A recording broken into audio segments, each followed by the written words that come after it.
Bella Valley, nakilala namin sina Lizelle at ang kanyang pamilya. Kapiling ang inang si Leonida at kanyang 2 anak.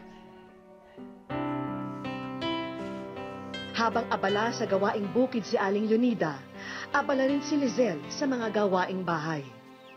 Wala mang tinig at naririnig, hindi ito naging hadlang upang ipadama niya ang pagmamahal sa kanyang mga anak.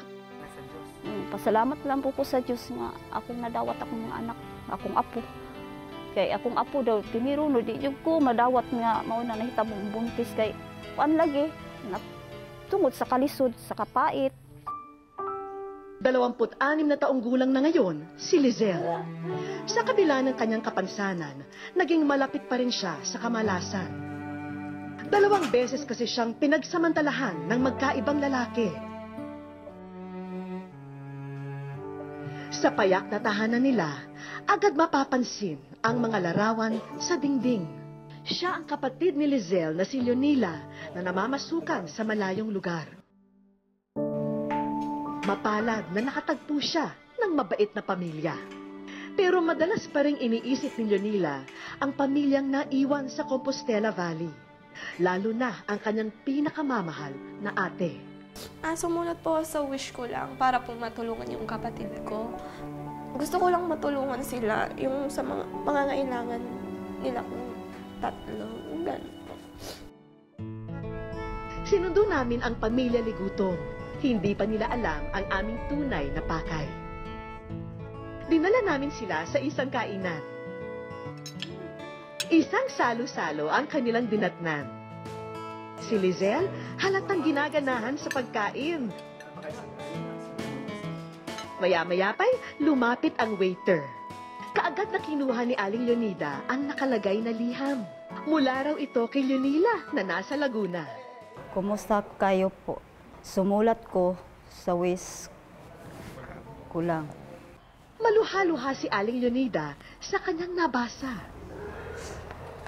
Bakit po kayo umiiyak? Salamat ko sa wish ko lang. Ihatag ng regalo.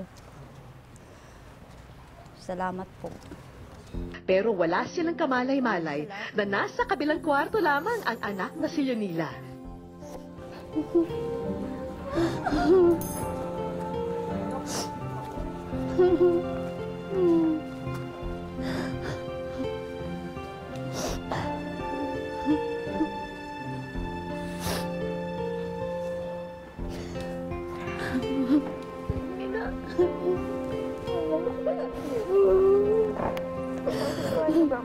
Nagustuhan.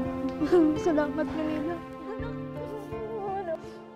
Ilang taon na rin mula nang hindi sila nagkikita. At sa puntong yon ay mas masaya pa dahil may mga pasalubong pang sorpresa. Masayang-masaya po kasi nakikita ko silang masaya. Nakangiti po. Kitang-kita sa mukha ni Lizelle ang labis na ligaya. Hindi man niya ito masambit, dama ng aming mga puso ang kanyang pasasalamat. Para naman kay Lizelle, isang bagong TV ang regalo namin. Masayang-masaya po kasi hindi na po niya kailangang mangapit bahay po para manood po ng TV. Dahil nabalitaan din namin na hilig mo rin ang pananahi, narito at may sewing machine din at kompletong sewing kit. Marami yung magagawa sa kanya kasi mahilig siya magtahi-tahi. Alam niyo yung mga dress niya, ginagawa niyang damit, tapos ginagawa niya yung short, mga ganun po.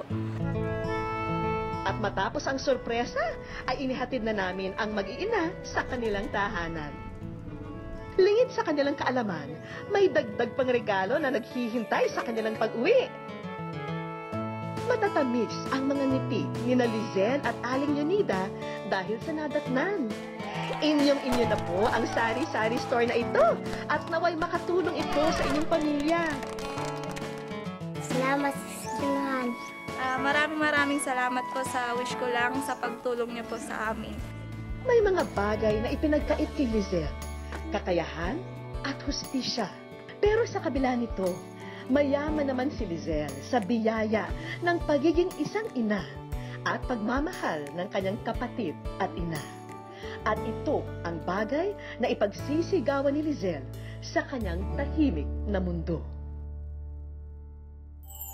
Ang masaklap na kapalaran ay maaring mabago kung handa tayong bumangon at maniwala sa hatid na pag-asa sa ating buhay.